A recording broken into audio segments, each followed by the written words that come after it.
Is this the end of Prop 13 for your primary residence? Does Prop 19 mean that your home is no longer protected? So to illustrate this, I want to tell a quick story. Now, this is based on a true story. Obviously, I have to change names because I'm a lawyer. We have strict confidentiality. A couple months ago, I got a call from a woman named Kristen, and Kristen was almost in tears. She was calling because she knew that we do a lot of work in estate planning and the property tax planning field. And her father had passed away a few months before, and her mother had passed away years before. And Kristen had kids of her own, and her dream was to move back to the Bay Area and live there. She was living in the Central Valley. She had a normal job. She was an educator. She didn't make hundreds of thousands of dollars a year, but she wanted to live where she grew up in Mountain View. She wanted her kids to get to grow up there. And her parents really lived the American dream. They came out from the Midwest, bought a house for practically nothing in Mountain View, and her dad literally built the house from there. He added on himself. He improved it. It was a labor of love, and it was that center for her family. And she was an only child. It was her dream to get that house and to raise her kids there too. But she didn't make much money. Parents didn't leave her much else. It was just really the house. She inherited the house, thought everything was good until she got the property tax notice. She got a notice that property taxes were going to go up from $3,000 a year to over $24,000 a year. And for her, that was financially devastating. That pretty much meant she couldn't hold on to the house. And she was frantically calling us, say, hey, what happened here? What can we do about this? I thought I was safe if I inherited a house from my parents and I lived there. And we had to sadly tell her that there wasn't really much we could do because she didn't plan ahead. The house was worth over $3 million, believe it or not, because it was a large lot and the house was decent. And that's the price of a decent house in some parts of California, as crazy as that may be. So even though she was living there, only part of the value of the house was protected from a reassessment. We couldn't really help her there. So I think she had to end up selling the house. And if she buys another place for cheaper, by the way, the property taxes for that replacement property are going to be higher as well because they're assessed at fair market value. So she lost the one chance she had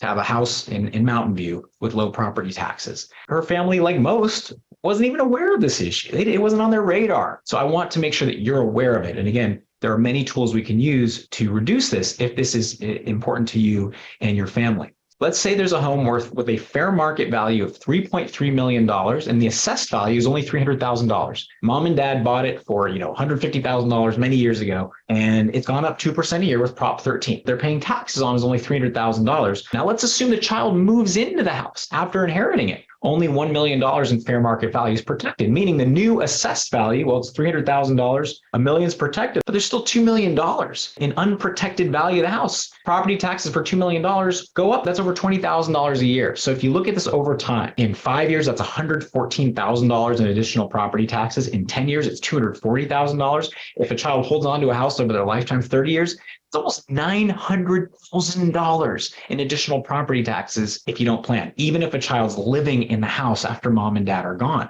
And that number is even bigger if they don't live in the house. Let's say they decide to rent it out. If we don't plan ahead, Prop 19 means that property taxes would be fully reassessed at fair market value. No protections if a child's not living there. So property taxes go up from about $3,300 a year to over $36,000 per year. Over 5 years, that's $170,000 in extra taxes. Over 10 years, that's $360,000.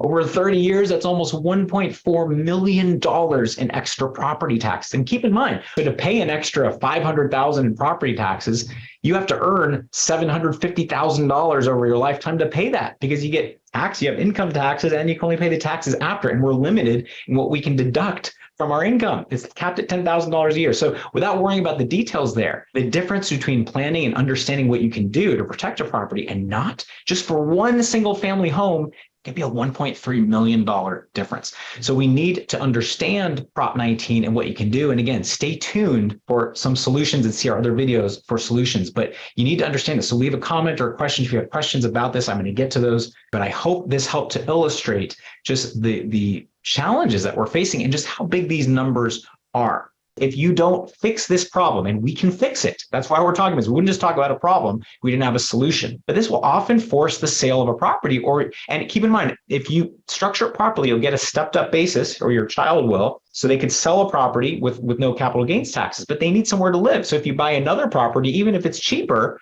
property taxes are probably going to be a lot higher than if we just locked in the low property taxes for what you already have. Very easy to find us. You can find us 650-493-8070 or gilfix.com. And for those of you who haven't, subscribe to our Gilfix Law YouTube channel. Very easy to find. It's growing. As my mom likes to say, I hope everybody stays safe, sane, and healthy. I'm Mark Gilfix.